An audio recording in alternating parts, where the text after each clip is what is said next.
مردمایی که ترس ازی دارن که شاید در پنجشیر جنگ باشه، امنیت نباشه، اطمینان کامل میتونم که پنجشیر امن است.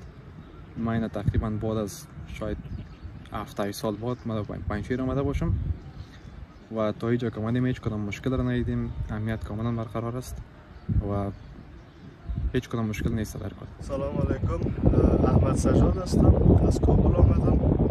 دیگه روز جمعه بود آمدیم یک چکر، یک طبیعت، یک صفا کنیم. میان میخوایم یک بریم نورستان، میریم یک چکر. تقریبا هم یک ماه رخصتی داشتیم، خواستیم که اینجا دیگه وطن ماست، پول که تا دیگه جای مصرف کنیم، اینجا دیگه چرا دم وطن دارای خودمون نشه. دیگه از مردم هم میخوایم اگر بخواین بیاین پنجشیر، از آب و هوا دیگه از این بابت به آرام است مستفید شوند. آب و هواش خیلی جای خوب است.